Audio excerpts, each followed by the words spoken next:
Kita kembali di Polemik, kita membahas tentang otak-atik Kabinet Jokowi. Saya didengarkan aja dulu Pak ya, diresapi semua nanti sebelum mengambil keputusan. Saya ke Pak Dede, selalu orang bilang hak prerogatif, tapi kemudian kasih nama, kasih penilaian kinerja, ini kan seolah-olah menyandra sebetulnya. Bagaimana seharusnya Presiden bertindak menyikapi persoalan ini? Ya saya kira Pak Jokowi itu kan makanya dipilih jadi presiden tidak apa, kalau kata orang Sunda itu bodoh-bodoh ting, tidak bodoh-bodoh amat lah ya. Nah hanya justru yang jadi persoalan ya, saya kira pertama menteri-menteri yang ada sekarang ini kan jangan dibandingkan dengan menteri-menteri sebelumnya kalau menurut saya gitu ya. Karena ya memang segitu adanya begitu. Maksudnya tidak boleh dibanding-bandingkan karena menteri di kabinetnya Pak SBY dulu jauh lebih bagus daripada yang sekarang? Ya cara rekrutmennya juga kan berbeda begitu kan. Terus juga Jokowi juga tempo hari itu kan menjanjikan katakanlah ada yang basisnya itu profesional. Okay. Kemudian ya mungkin kriteria berikutnya populis lah mungkin ya. Nah tapi yang terjadi kan seperti itu ya. Nah jadi kalau menurut saya jangan-jangan para menteri itu mau mengurusi kementerian yang dipimpinnya juga mungkin masih meraba-raba. Nah cuma celakanya sampai 6 bulan meraba-raba terus gitu ya. Okay. Nah jadi kalau menurut saya gitu ya, juga ini harus dipahami. Kementerian itu kan sebetulnya sehari-hari itu dipimpin menteri, tapi di sana ada birokrasi. Nah ini faktor birokrasi ini sering terlupakan gitu ya. Dan birokrasi itu punya kultur sendiri, punya logika sendiri begitulah ya. Dan mereka jangan lupa, mereka itu juga meskipun bukan partai politik, mereka dalam organisasi kementerian itu berpolitik juga begitulah ya. Ini yang kerap kali dilupakan publik. Jadi kalau tadi ada survei kementerian katakanlah pertanian kok nggak kelihatan kerjanya, mungkin para dirjennya juga berpikir lah kok menteri gua nggak ngasih instruksi apa-apa gitu ya, nggak ngasih arahan, nggak ada. Nah ini juga saya kira meskipun kita lewat media mengikuti bahwa ada rapat kabinet, ada apa dan seterusnya, tetapi kan kita tidak pernah terlalu mengetahui begitu ya. Sebetulnya kementerian itu berjalan enggak gitu ya, berjalannya seperti apa gitu kan. Nah jadi ujung-ujungnya sebetulnya ya di satu sisi hak prerogatif, di sisi lain ya tentu Pak Jokowi dengan pasangannya lah ya, ini Pak JK, ya itu harus tunjukkan kepada publik bahwa pemerintahan Indonesia itu dengan kabinetnya masih ada. Kalau saya melihatnya seperti itu. Kalau sekarang antara ada dan tiada kan gitu ya. Seolah-olah begitu kan. Pak Dede menyetujui usulan kedua dari Bang Joni tadi. Tidak usah ada yang diganti tapi dipindahin ke tempat-tempat lain. Ya saya kira kalau memang cukup dengan seperti mutasi begitulah ya, hanya relokasi saja, ya silakan saja kan, itu haknya Pak Jokowi. Tapi publik harus diberi jaminan bahwa seseorang dipindah itu karena apa pertimbangannya gitu ya. Profesional nggak di bidang itu. Nah jadi ini saya kira itu Pak Jokowi ya kalau dibandingkan misalnya ya pada periode lalu ada semacam kelembagaan unit kerja yang kelihatannya Pak Kuntoro yang mimpin ya tempo hari UKP 4 ya yang mengevaluasi kinerja mengevaluasi dan kayak mandor lah begitulah ya. Nah sekarang kan nggak ada gitu. Itu siapa? Sebetulnya sekarang bukannya jauh lebih berkuasa karena dikasih jabatan sekretaris kepala staf kepresidenan. Ya kalau saya melihat terlalu banyak intrik gitulah ya di situ gitu. Jadi bikin repot presidennya gitu loh. Nah jadi ini ada problem lah di dalam. Terus juga kan partai pendukungnya terutama PDIP juga kelihatannya juga ngerecokin juga gitu kalau menurut saya. Jadi seolah-olah dia presiden atau kembali lagi ke petugas partai. Ya sebetulnya saya nggak mau ngomong itulah. Faktanya dia kan presiden. Tapi kalau oleh partainya juga kurang dihargai ya mau ngapain gitu. Berarti lebih hebat partainya Bung Joni ini. Partai pendukung yang tidak pernah ngerecoki Bapak Presiden. Atau karena sudah puas suaranya nggak terlalu besar tapi dapatnya cukup besar? Kalau terkait dengan itu, maka perlu diberikan penjelasan sedikit. Baik, silakan. Penjelasannya begini, kehebatan daripada pengusung-pengusung awal adalah untuk pertama kalinya rekrutmen pemimpin nasional itu datang dari yang bukan pimpinan partai politik. Itu terobosan yang pertama ya. Dan karenanya pada saat itu kita sudah melihat kemungkinan persoalan yang muncul seperti ini. Maka Partai Nasdem di saat awal lalu menegaskan bahwa dukungan terhadap koalisi Presiden Jokowi JK, Capres-Cawapres waktu itu adalah koalisi dengan dukungan tanpa syarat. Ya. Apa makna tanpa syarat? Makna tanpa syarat adalah apabila nanti menang dan menjadi presiden dan wakil presiden, maka tidak ada ya hak untuk meminta portofolio kabinet. Itu syarat yang pertama. Tanpa syarat berarti tidak minta portofolio. Arti yang kedua adalah apa? Apabila presiden meminta untuk menempatkan wakil atau politisinya memimpin portofolio, menjadi kewajiban juga mendukungnya. Oke. Karenanya kita serahkan itu pada presiden. Nah, kembali kepada evaluasi reshuffle ya, maka perlu kita lihat, tadi sudah disinggung sedikit, adalah titik-titik berat pembangunan. Pada saat pimpinan negara kita Pak Ruhut punya ketua umum partai, Presiden SBY, itu dengan titik pembangunannya. Yang sekarang Presiden Jokowi ini titik pembangunannya tidak saja lagi pada sektor konsumtif karitatif, tetapi sudah bergeser ke sektor produktif dan partisipatif. Mengapa itu? Ya, karena ternyata kita membutuhkan perbaikan infrastruktur dan pembangunan infrastruktur baru yang banyak. Dan karenanya APBN kita banyak diserapkan untuk membiayai sektor itu dan mengurangi sektor konsumsi kita. Ini berdampak kepada harapan publik. Nah, apabila kebijakan yang titik beratnya pada sektor infrastruktur yang notabene akan memakan waktu lama, di sisi yang lain ya pemahaman publik terhadap titik berat pembangunan itu masih kurang dan harapannya terhadap pembangunan itu jangka pendek sifatnya, maka responden dalam menjawab hasil survei ya menjadi tidak sesuai dan tidak korespon kepada kebijakan presiden.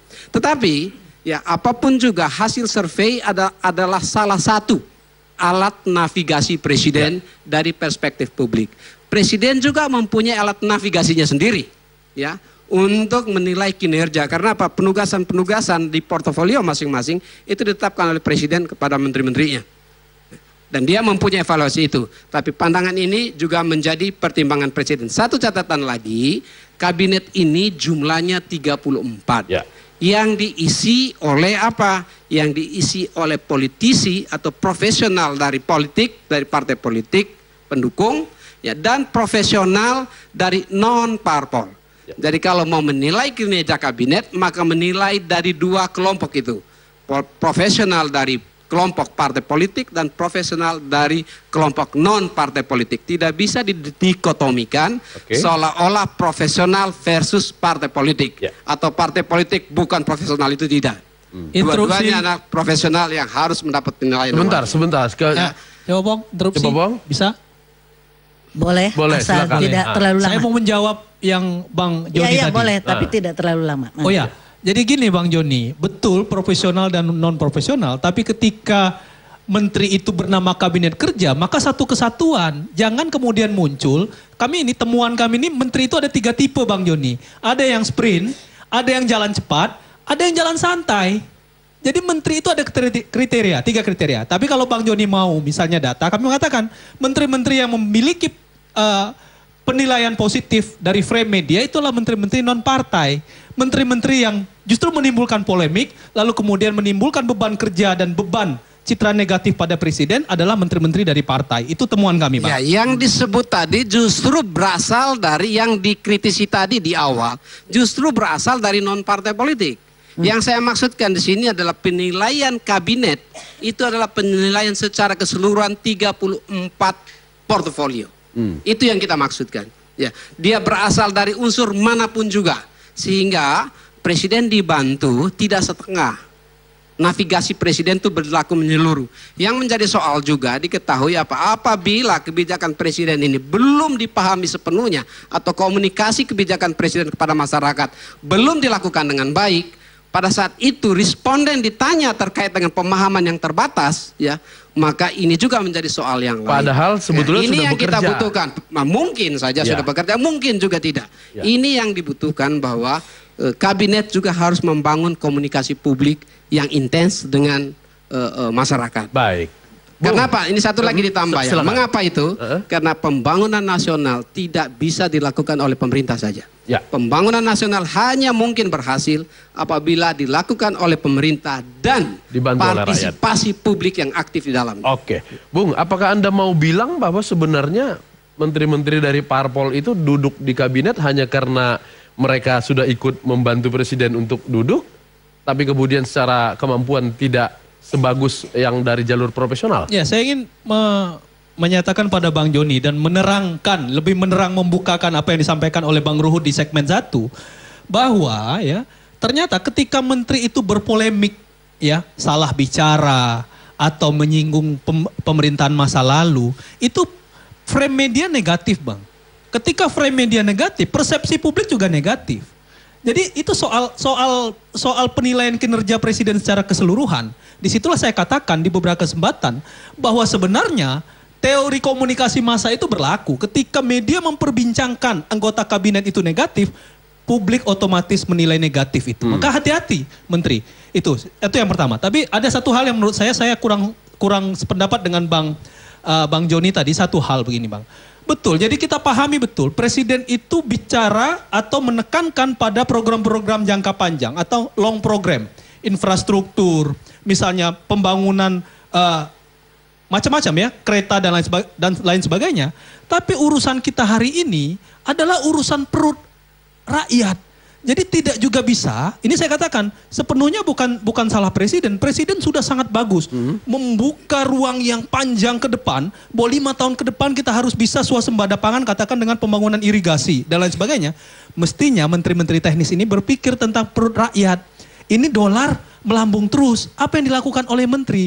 Nah, ini yang saya katakan tidak ada kesinambungan. Dan saya juga kemudian melihat presiden pada akhirnya capek sendiri nih lihat kerja menterinya. Kenapa? Ada yang jalan santai, yang saya katakan tadi temuan Polkom jelas betul ini. Ya. Masa ada menteri yang tadi Bang Joni katakan bahwa mestinya menteri mengkomunikasikan kepada rakyat, tapi ini nggak ada sama sekali. Masa 6 bulan itu 0,1%. Padahal kerja sebetulnya. Ya ini yang kita nggak tahu, kerja atau enggak gitu loh. Baik. Jadi begini. Dari partai dari partai Nasdem ada yang jalan lambat nggak? Nah kebetulan Nasdem ini lincah-lincah, tapi ada yang kelincahan juga. Yang saya katakan pada akhirnya, saya katakan begini, pada akhirnya ketika seorang menteri membuat sebuah polemik yang kemudian berujung pada kegaduhan politik, pada akhirnya media itu akan memframe negatif. Oke. Ya kita tahu misalnya. Sebut saja Menko Polkam soal KPK. Ini saya sih sepaham saja ya. Ada beberapa hal yang harus juga kita pahami bersama. Persepsi publik boleh saja negatif atau tidak negatif. Yang penting deliverynya, ya, realisasi dari pekerjaan-pekerjaan. Kalau kita lihat ya terkait dengan Polhukam, ini tidak membela, tapi kita coba melihat dengan betul. Situasi Polkam nasional kita aman nggak? Politik aman nggak? Politik kita biasa-biasa saja, aman. Situasi keamanan kita, Kamtipmas kita aman-aman juga. Ya. Gitu. Situasi pertahanan negara kita, penugasan internasional pasukan kita di PBB bagus sekali. Ya. Situasi politik dalam negeri, hukum juga tidak ada masalahnya. Yang ada masalah dalam negeri itu konflik internal partai politik. Ya. Jadi secara umum Polhukam kita aman-aman saja itu. Oke. Ya, secara itu aman-aman saja. Nah, yang ingin juga kita sampaikan adalah apa? Ya, kebijakan-kebijakan presiden sekarang ini yang dituangkan di dalam satu asumsi makro APBNP 2015, ya. Ini target-target pembangunan 2015, ya. Dan APBN itu sendiri itu ditetapkan oleh DPR RI yang menetapkan apa? Porsi pembangunan yang karitatif, konsumtif dikurangi. Itu politik subsidi kita. Oke. Rejim subsidi kita dikurangi, disetujui oleh DPR secara keseluruhan. Baik. Interupsi, Cepopo. Infrastruktur kita ditingkatkan. Oke. Nah, itu keputusannya. Jangan interupsi dulu karena kita mau istirahat. Sebentar, Iya. nanti boleh. Sebelum istirahat, Iya, Cek. setelah Cepopong cermati, seolah-olah bertentangan, sebetulnya tidak. Sebetulnya dua-duanya mengharapkan bahwa kabinet ini merupakan satu unit kerja yang di samping di samping melihat jauh ke depan juga jangan lupa yang jangka pendeknya. Begitu. Terima kasih, silakan istirahat. Oke. Bapak dibela ya. Senyum-senyum aja kalau begitu. Ya, pemirsa kita istirahat dulu, polemik segera kembali.